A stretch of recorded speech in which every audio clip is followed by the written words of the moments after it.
고린도전서 7장 1절로 15절 말씀. 너희가 성 문제에 대하여 말하면 남자가 여자를 가까이 아니함이 좋으나 음행을 피하기 위하여 남자마다 자기 아내를 두고 여자마다 자기 남편을 두라. 남편은 그 아내에 대한 의무를 다하고 아내도 그 남편에게 그렇게 할지라. 아내는 자기 몸을 주장하지 못하고 오직 그 남편이 하며 남편도 그와 같이 자기 몸을 주장하지 못하고 오직 그 아내가 하나니 서로 분방하지 말라. 다만 기도할 틈을 얻기 위하여 합의상 얼마 동안은 하되 다시 합하라. 이는 너희가 절제 못함으로 말미암아 사단이 너희를 시험하지 못하게 하려 함이라. 그러나 내가 이 말을 함은 허락이요 명령은 아니니라. 나는 모든 사람이 나와 같기를 원하노라. 그러나 각각 하나님께 받은 자기의 은사가 있으니 이 사람은 이러하고 저 사람은 저러하니라. 내가 결혼하지 아니한 자들과 과부들에게 이르노니 이와 같이 그냥 지내는 것이 좋으니라. 만일 절제할 수 없거든 결혼하라. 정욕이 불같이 타는 것보다 결혼하는 것이 나으니라. 결혼한 자들에게 내가 명하노니 명한 자는 내가 아니요 주시라. 여자는 남편에게서 갈라서지 말고 만일 갈라섰으면 그대로 지내든지 다시 그 남편과 화합하든지 하라. 남편도 아내를 버리지 말라. 그 나머지 사람들에게 내가 말하노니 이는 주의 명령이 아니라 만일 어떤 형제에게 믿지 아니하는 아내가 있어 남편과 함께 살기를 좋아하거든 그를 버리지 말며 어떤 여자에게 믿지 않은 남편이 있어 아내와 함께 살기를 좋아하거든 그 남편을 버리지 말라. 믿지 아니하는 남편이 아내로 말미암아 거룩하게 되고 믿지 아니하는 아내가 남편으로 말미암아 거룩하게 되나니 그렇지 아니하면 너희 자녀도 깨끗하지 못하니라. 그러나 이제 거룩하니라. 혹 믿지 아니하는 자가 갈리거든 갈리게 하라. 형제나 자매나 이런 일에 구애될 것이 없느니라. 그러나 하나님은 화평 중에서 너희를 부르셨느니라. 오늘 우리가 읽은 본문 말씀은 결혼에 대한 부분으로 우리가 이해할 수 있습니다. 그러나 결혼에 대한 부분이 목적은 아닙니다. 무엇을 목적으로 하고 있는가 하면 연합을 목적으로 하고 있어요. 그 목적 가운데, 연합을 위한 목적 가운데 결혼은 정말로 강력한 도구가 되어집니다. 그래서 연합의 목적은 뭔가 하면 하나님 나라에 있거든요. 공동체를 이루어가는 것은 하나님의 나라로 기능할 수 있도록 하기 위한 것이고, 그 하나님의 나라가 연합이라는 그 체제 안에서 진행되어 갈 때는 남녀의 관계를 가지고 많이 비교를 합니다. 그래서 남녀의 관계도 하나님 나라보다는 절대 우선할 수는 없습니다. 왜 그렇습니까? 하나님의 나라라는 공동체를 세우는 어떤 도구, 어떤 수단적인 모습에서, 이해를 돕기 위한 모습에서 남녀가 등장한다, 이렇게도 볼 수 있기 때문에 그렇습니다. 그래서 남녀는 하나님의 나라를 드러내는 또 하나의 도구가 되어야 되는 거예요. 그 속에서 남편과 아내에게 이런 말을 합니다.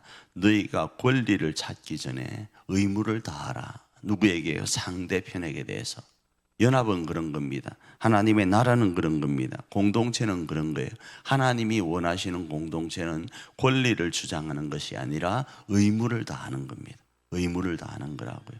그래서 사랑은 받는 그 권리가 아니고 주는 의무가 우선되는 겁니다.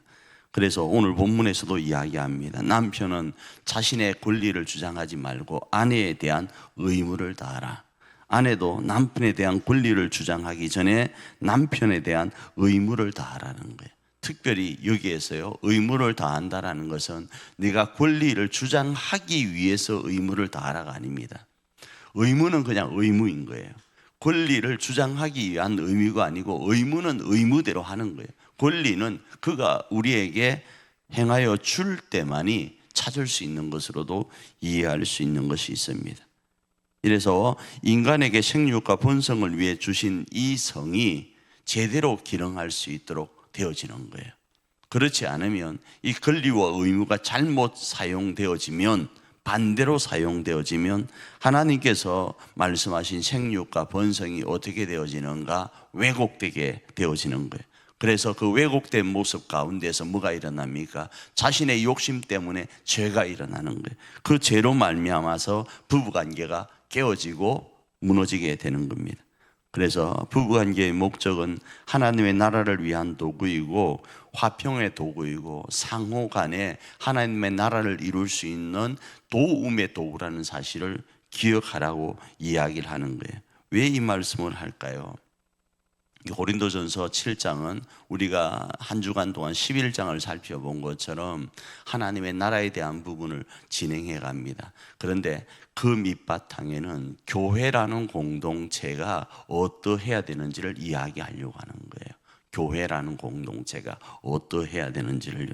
그 속에서 우리가 또 결혼에 대한 부분들을 이렇게 발치해서, 특별하게 발치해서 이러저러한 모습 가운데 적용할 수 있는 부분은 분명히 있습니다. 그러나 다시 말씀드립니다. 이 모든 배경에는 교회 공동체를 세우려고 하는 하나님의 깊은 뜻 가운데서 모두가 이러저러한 모습 가운데 있을 때에 부부처럼 자신의 권리를 주장하기보다 의무를 다하여서 그 공동체가 건강하게 기능할 수 있도록 하라는 데 목적이 있음을 기억하고, 오늘도 우리에게 맡긴 공동체들이 있습니다. 그 공동체 안에 그리스도인들은 손해가 조금 있다 할지라도 우리의 권리를 주장하기보다 의무를 감당하기를 원합니다.